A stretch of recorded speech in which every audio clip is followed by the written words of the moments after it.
सौर पितृ अमावस्या पर बिल्कुल भी मत करना यह काम, वरना पितरों के साथ चली जाएगी घर की सुख समृद्धि। नमस्कार दोस्तों, राधे राधे, जय श्री कृष्ण, जय दादा पितृ महाराज। दोस्तों, अश्वनी मास की कृष्ण पक्ष की अमावस्या तिथि को सौर पितृ अमावस्या कहते हैं। हिंदू धर्म में सौर पितृ अमावस्या तिथि को सभी अमावस्याओं में से सबसे श्रेष्ठ माना जाता है। इस दिन पितृ अपने परिजनों से विदा लेते हैं। इस दिन सभी पितरों का श्राद्ध किया जाता है। साथ ही जिन पितरों की मृत्यु तिथि के बारे में जानकारी ना हो या किसी कारणवश आप पितृपक्ष में पितरों का श्राद्ध ना कर पाए हों तो सौर पितृ अमावस्या के दिन तर्पण और श्राद्ध कर्म कर सकते हैं। धार्मिक मान्यताओं में सौर पितृ अमावस्या का विशेष महत्व है, इसलिए इस दिन पूरे नियम और विधान का पालन करना होता है। हिंदू पंचांग के अनुसार इस बार साल 2024 में अमावस्या तिथि का आरंभ 1 अक्टूबर को रात 9:40 पर होगा और सौर पितृ अमावस्या तिथि का समापन 2 अक्टूबर के मध्य रात्रि 2:19 पर होगा। ऐसे में इस बात का सौर पितृ अमावस्या 2 अक्टूबर को मनाई जाएगी। साथ ही दोस्तों, आप सभी को बता दें कि इस बार सौर पितृ अमावस्या पर सूर्य ग्रहण भी लगने जा रहा है। सूर्य ग्रहण का आरंभ 1 अक्टूबर को रात 9:40 पर होगा और रात में 2 अक्टूबर की मध्य रात्रि 3:17 पर सूर्य ग्रहण समाप्त हो जाएगा। इसके अलावा सौर पितृ अमावस्या पर पितरों का श्राद्ध शुभ मुहूर्त में करना सबसे उत्तम माना गया है।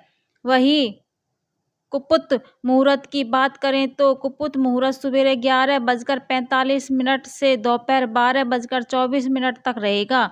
इसके अलावा रोहिणी मुहूर्त दोपहर 12:34 से लेकर दोपहर 1:34 तक रहेगा। साथ ही अपहरण काल की बात करें तो अपहरण काल दोपहर 1:21 से दोपहर 3:43 तक रहेगा। इन मुहूर्तों में पितरों का श्राद्ध तर्पण पिंडदान करना सबसे उत्तम माना गया है। साथ ही दोस्तों, आपको सौर पितृ अमावस्या पर कुछ विशेष बातों का ध्यान जरूर रखना चाहिए। कुछ कार्य ऐसे होते हैं जिन कार्यों को भूलकर भी सौर पितृ अमावस्या पर नहीं करने चाहिए। अगर आप इन कार्यों को सौर पितृ अमावस्या पर कर देते हैं तो आपके पितरों की विदाई के साथ साथ आपके घर की सुख समृद्धि भी आपके पितरों के साथ चली जाती है, जिसके आपके पितर आपसे नाराज हो सकते हैं और आपके पितृ दोष भी लग सकता है। इस वीडियो में आपको बताऊंगी कि सौर पितृ अमावस्या पर तर्पण करने की विधि क्या है और इस दिन कौन से कार्य बिल्कुल भी नहीं करने चाहिए। लेकिन उससे पहले अगर आप भी चाहते हैं कि भगवान श्री हरि विष्णु और पितृ महाराज और का आशीर्वाद आप सब पर सदैव बना रहे तो इस वीडियो को लाइक करें और चैनल को सब्सक्राइब कर लें और कमेंट बॉक्स में सच्चे दिल से जय श्री हरि विष्णु, जय दादा पितृ महाराज लिखकर अपनी हाजिरी जरूर लगाएं। तो चलिए सबसे पहले जान लेते हैं कि सौर पितृ अमावस्या पर तर्पण करने की विधि क्या है।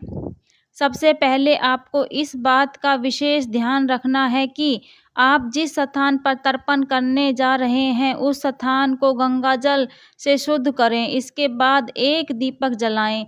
फिर आपको जिस व्यक्ति का तर्पण करना है उसकी फोटो चौकी पर स्थापित करें। इसके बाद मंत्रों का जाप करके पितरों का आह्वान करें। साथ ही जल से भरा लोटा लें और पितरों का नाम लेते हुए फोटो के सामने जल चढ़ाएं।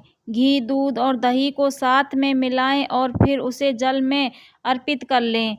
इस दौरान तर्मयामी मंत्र का उच्चारण करें। फिर पिंड बनाएं और उसे कुल पर रख के जल के सींचें। इसके अलावा पितरों व पूर्वजों को अपने प्रिय भोजन का भोग लगाएं। अंत में पितरों को श्रद्धांजलि अर्पित करें, पशु पक्षियों को भोजन करवाएं और अपनी श्रद्धा अनुसार ब्राह्मणों को दान दक्षिणा जरूर दें। तो ये थी सौर पितृ अमावस्या पर तर्पण करने की विधि। आइए अब जानते हैं सौर पितृ अमावस्या पर क्या नहीं करना चाहिए। नंबर 1, सुबह के समय ना करें श्राद्ध। सर्वपितृ अमावस्या के दिन भूलकर भी सुबह या रात के समय श्राद्ध कर्म या तर्पण नहीं करना चाहिए। पितृपक्ष में श्राद्ध हमेशा दोपहर के समय ही किया जाता है। दोपहर के समय किए जाने वाले श्राद्ध व दान का फल अक्सर मिलता है। साथ ही इस दिन किसी के साथ बुरा व्यवहार नहीं करना चाहिए और ना ही बड़े लोगों का अपमान करना चाहिए। नंबर 2, ना करें इन चीज़ों का सेवन। चरखा, मांसाहारी, बैंगन, प्याज, लहसुन, बासी भोजन, सफ़ेद तिल, लाल तिल, मूली, लौकी, काला नमक, उड़द, मूंगफली, सूत, जीरा, मसूर की दाल, सरसों का साग, सरसों की पत्ती, चना, काला जीरा, चनाख, खीर आदि चीज़ों का सेवन करना विचलित माना गया है। यदि कोई व्यक्ति सर्वपितृ अमावस्या पर इन चीज़ों का सेवन करता है तो पितृ नाराज हो जाते हैं। नंबर 3, लोहे व स्टील के बर्तन। सर्वपितृ अमावस्या के दिन भूलकर भी लोहे व स्टील के बर्तनों का प्रयोग नहीं करना चाहिए। आप इस दिन पीतल के बर्तनों का प्रयोग कर सकते हैं। साथ ही ध्यान रखना चाहिए कि पितरों को अर्पित किए जाने वाले भोजन का ना तो भगवान को भोग लगाना चाहिए और ना ही उसको चखना चाहिए। नंबर 4, श्राद्ध। अगर घर में बड़ा पुत्र है तो छोटे पुत्र को श्राद्ध कर्म या तर्पण नहीं करना चाहिए। अगर पुत्र नहीं हो तो पत्नी को श्राद्ध करना चाहिए। अगर पत्नी नहीं है तो भाई श्राद्ध कर सकता है। यदि एक से ज़्यादा पुत्र हैं तो बड़े पुत्र को ही श्राद्ध करना चाहिए। अगर इस नियम से श्राद्ध नहीं किया गया तो पितृ नाराज हो सकते हैं। नंबर 5, लाल तिल का उपयोग। सर्वपितृ अमावस्या के दिन पितरों की पूजा में लाल व सफ़ेद रंग के तिल का प्रयोग नहीं करना चाहिए। पितरों के तर्पण में श्राद्ध कर्म में हमेशा काले तिल का प्रयोग करना चाहिए। साथ ही ध्यान रखें कि पितरों को हमेशा अंगूठे से जल व अन्न दिया जाता है, इसलिए पितरों को अन्न और जल उंगली से ना दें। नंबर 6, यात्रा ना करें। सर्वपितृ अमावस्या के दिन भूलकर भी नहीं की यात्रा नहीं करनी चाहिए। हालांकि यह नियम चतुर्मास से ही शुरू हो जाता है, लेकिन इस बात का विशेष ध्यान रखना चाहिए। अगर जरूरी ना हो तो यात्रा करने से बचें, नहीं तो आपकी यात्रा में बाधाएं आ सकती हैं। नंबर 7, द्वारे से किसी को खाली हाथ न भेजें। सर्वपितृ अमावस्या पर आपके घर दान दक्षिणा लेने आए हुए किसी भी संत को खाली हाथ न जाने दें। इस तरह की कोई भी गलती आपके पूर्वजों को नाराज कर सकती है। द्वार पर आए हुए व्यक्ति को कुछ न कुछ देना चाहिए। जानकारों की माने तो पितृ विदाई के समय आटा, चावल या तिल का दान शुभ होता है। नंबर 8, गृह कलेश। सर्वपितृ अमावस्या के दिन भूलकर भी गृह कलेश नहीं करना चाहिए। ऐसा करने से पितृ नाराज होकर चले जाते हैं। इस दिन पितृ परिजनों से विदा लेते हैं, इसलिए उनके सम्मान में आपसी प्रेम बनाए रखें। घर में या फिर बाहर किसी से लड़ाई झगड़ा ना करें। नंबर 9, झूठ ना बोलें। सर्वपितृ अमावस्या के दिन भूलकर भी झूठ बोलना, सट्टा लगाना, वाद विवाद करना, छल कपट करना, चोरी करना आदि नैतिक कार्यों को करने से बचना चाहिए।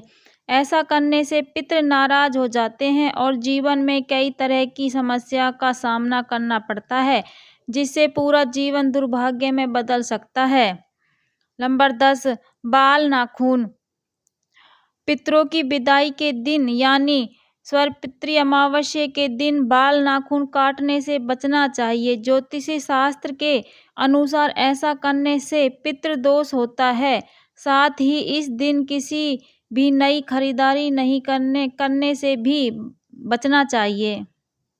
नंबर 11, कमजोर का अपमान ना करें।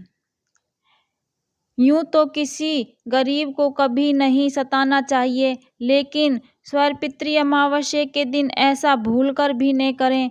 ऐसा करने से आप उनकी बद्दुआओं के भागी तो बनेंगे ही, साथ ही आपके अपने पितरों का क्रोध भी आपको झेलना पड़ सकता है। इसलिए इस दिन किसी भी व्यक्ति को अपमान न करें। इसके अलावा इन दिनों गाय, कुत्ता, कौवा, चींटी को रोटी और दान दें। ऐसा करने से आपको शुभ फलों की प्राप्ति होगी। तो दोस्तों, यह थे वह कार्य जो भूलकर भी पितृ अमावस्या पर नहीं करने चाहिए। अगर आपको वीडियो अच्छी लगी हो, हमारे चैनल को सब्सक्राइब करें।